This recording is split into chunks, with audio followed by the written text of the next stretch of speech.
Hi, how are you? Good. How are you? I'm just fine. How is beautiful Sonoma? It is beautiful, and it is Sonoma. Send me some of that good wine. Oh, sure. Case? All right. For a guy that grew up on Boone's farm, I'll take I'll take some of that nice Sonoma wine. Why Sonoma for you, Marge? Well, my husband and I retired to Sonoma more than 20 years ago. We Okay. we lived in the East Bay and loved Sonoma. Came up all the time. Had friends here. And where are you originally from? We were in Oakland, California. Okay. Originally, I'm from North Carolina. Okay. But once you got to the Bay Area, you just loved it and that was home. Yes, I went to school in the Bay Area, graduate school, and lived in Berkeley for a long time. So, Okay. yeah, it was a good place to be. So I was just reading a little bit about you that you had a bookstore. Yes, Marge, yes, I love bookstores. I love the smell of them. I love yes. picking up books and looking through them, deciding what I want to read. And some bookstores, you can even sit down and relax for a little while. Was that That was kind ours. of okay? And I'll tell you, when you unlock the door of a bookstore you own and you smell the books for the first time, you're happy. We I'm even so had a glad you bookstore understand dog. that, Marge, because when I said I love the smell of a bookstore, I didn't want you to go, what is this guy talking about? No, There is that comforting smell of a bookstore. yes, absolutely. All right. So, what kind of books does Marge love? I used to read a lot of fiction. I read poetry. I've started not reading so much fiction. I read historical stuff more. I don't know. I'm into the factual, I guess, but I still pick up a good mystery once in a while. Now, you mentioned your husband. Did he have the bookstore with you? Oh, yes, we bought it together. And what year And did you buy the bookstore? oh, my Lord, that's too far away to know. It was at least 30 years ago. All right. So, why did you buy the bookstore? Because we had good friends who owned it and they needed partners. And they offered to sell us half the store and we would do half the work. There's a lot of Bill and I work. continued with the jobs we had and owned the bookstore. There's a lot of work in a A bookstore. lot of work, but it was the people you meet in a bookstore are usually pretty interesting people. Is it what you expected Hmm.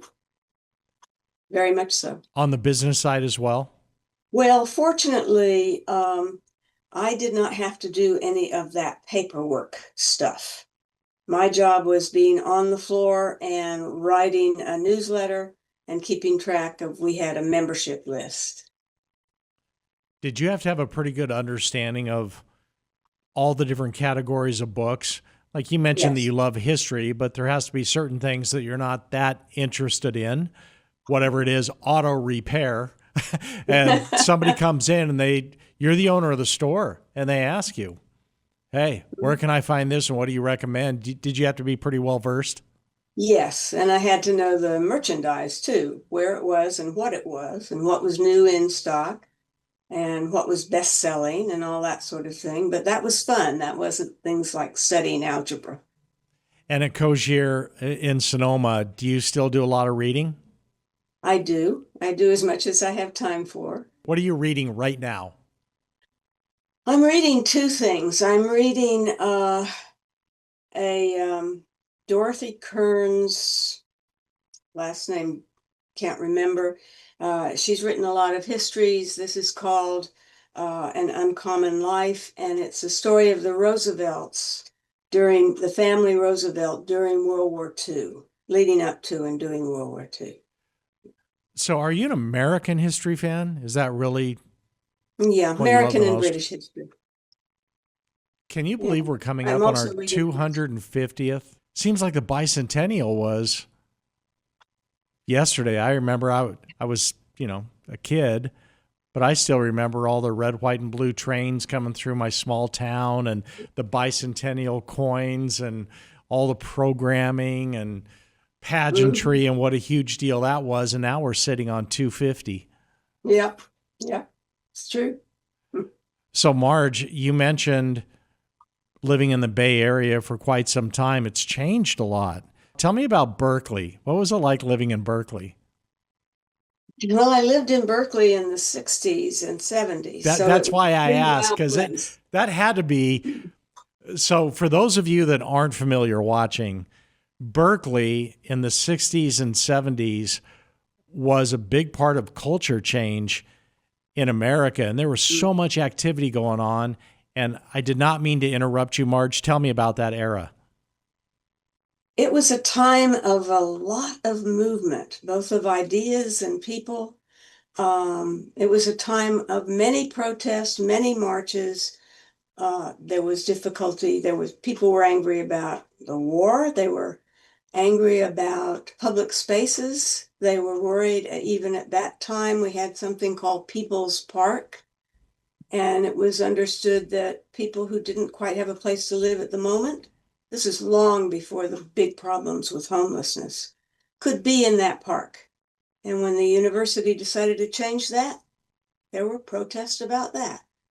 So a lot of that kind of activity and a And the lot of coffee houses and wine bars and such that people could gather and talk and also drink. So that was good too. and the music culture, Marge, was changing so fast then, and Berkeley in the Bay Area was setting a new stage for music all Mhm. across the nation. Were you part of that music movement? Not really. I Okay. went to concerts. That was about it. What did you go to? Entertain me.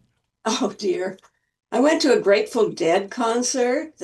And that was the one that was probably the major one. I remember that you didn't have to have any marijuana with you. You just had to breathe the air. And the music we thought was wonderful. So, Marge, let me try to paint the picture. It's 1967. Hmm. There's Marge. She's got her bell bottoms on. She's got the plaid shirt on. She's got beads in her Probably this hair. one. You're in Hmm. Golden Gate Park watching the Grateful Dead with marijuana floating through the air. Is that pretty close? That's close enough. My hair was down to my waist, and it wasn't in Golden Gate Park. It was actually at a major auditorium concert hall there. Probably like the Fillmore. Yes, it was. Hmm. You know the area. Well, that whole area really set the stage, as I mentioned, for an entire generation.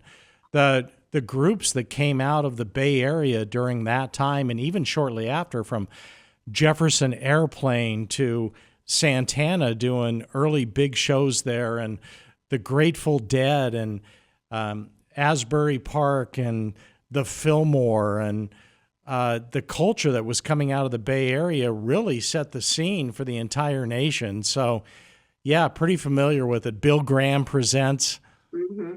up in Hmm. that area. And then even after that, with Huey Lewis and the News and Journey and all the great bands that have come out of the Bay Area, it's all always had a big play in the music arena. Remember in the 60s, though, we also had all the folk singers, Kingston Trio and people like that. So that was a whole different musical And Joni experience. Mitchell and Bob Dylan and Yes. Joan Baez. Hmm. That folk music was big. And again, a lot of it was planted in the Bay Area. That's right. Marge, Yeah. tell me about Cogir in Sonoma. I've been here a little more than 3 years. Um, I think that this is an incredibly good community. The people here, both the people who live with us and the people who work for and with us, are really kind of nice. They're kind, they're funny, they're smart.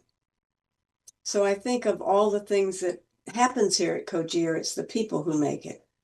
And you've made some wonderful friendships. What do you do for fun? I know that Cogir offers a ton of activities. I go on some of the trips. I went on a scenic trip just yesterday. Karen took a busload of us up to the top of the observatory, and we went on little mountain roads. They do wine tasting trips and things like that using the culture of the area. Um, I played blackjack. Uh, One of our residents, a woman who is an Actors Guild member, was a producer and director and actor, has produced some Readers Theater. And I got involved with that for the first time in my life. And that has been really fun. So when you played blackjack, did Cogir have a road trip to a casino, or did you play blackjack right there at Cogir? Right here at Cogir, they have done a road trip to casinos, but that's not my gig. Marge, Uh, are you running a gambling operation out of Cogir? it's a thought. But you can lose a lot of money. I lost 20 cents one day. Oh, all right. So the stakes are big. What's your favorite thing in It's the dining room? the servers. Oh, that's interesting. Hmm. You know, the food changes and is pretty good, but I like the teenagers who serve us. Does Cogir have a book club? Yes, they do have a book club, and I'm not good at book clubs because I don't want to read. I just want to read what I want to read. So I'm not a part of that, but I think Barbara is. So when you talk to Barbara, ask her about that. Your friend Barbara, a friend Yeah. that you made at Cogir, correct? Oh, absolutely.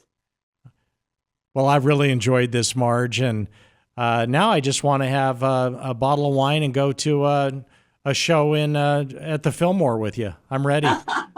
Sounds like a deal. Come on out. I've enjoyed this, Marge. Thank you. Thank you so much. Take care.